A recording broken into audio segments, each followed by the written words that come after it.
Sannan shi kan shi laboratory din nan idan ka yi shi ka kawo equipment kasa na zamani waɗanda wasu automatic ne, wasu kuma semi automatic, wasu kuma formulations ne za ka yi amfani ka yi driving abun nan result.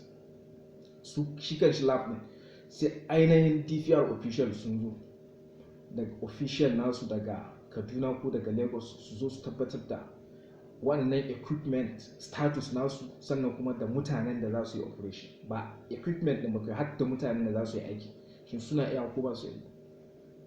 To wannan shine shi kan shi wannan lab din dole ne ya zama yana da accreditation letter.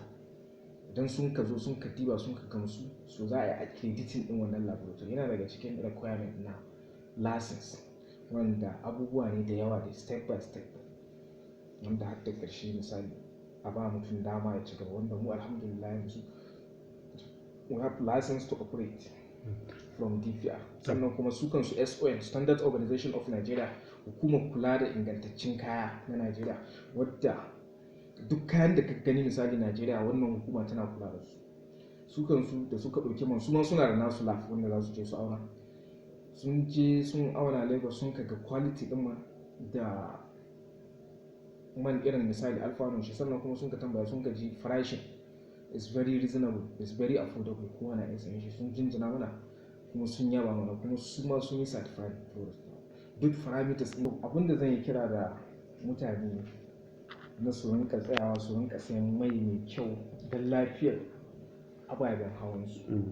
Saboda wata rana za ka ga mutum ya je ya sai mai na aune, wannan man na aune baka san ko na iri bane ba, base oil. Yanzu mutane sai a hankali, wata rana mutum zuwa kawai zai ya sai mai na drum, wannan mai na drum ana samun cases da yawa. Mutum zai je ya sai mashin ɗin shi, kana ganin wajen neman sauki ka je ka sai mai na aune wanda baka san ingancin shi ba, baka san abun nan ɗin shi ba, mutum kawai ya je ya sa da kasa ka sai mashin ɗinka ko motar ka da tsada ɗan abun da bai kai kawo ba sai ya zo ya lalata ma. Amma in kana amfani da mai na ƙwarai to injininka zai daɗe kuma zai yi lasting, sannan kuma za ka ga wurin shan man shi ma alhamdulillah.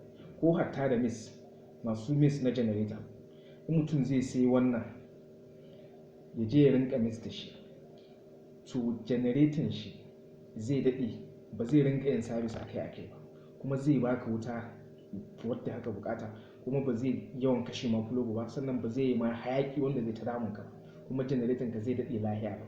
Saɓanin ka je ka sai na auni wanda wannan baka san yadda yake ba, don akwai adulterated product waɗanda wani in ka gan shi ga zahiri za ka ga engine oil ne amma ba engine oil ne, abu ne wanda zai kashe ma abu. Akwai cases da yawa waɗanda muke fama da su, mutane sun je sun sayi mai saboda neman sauki, mutum ya sa ya jawo mai hasara, ya jawo mai hasara. Amma mai na kwarai za ka ga ya ɗauki wannan logon tambari na SON, Standard Organization of Nigeria da marka. To mun gode kwarai. To muna godiya sosai.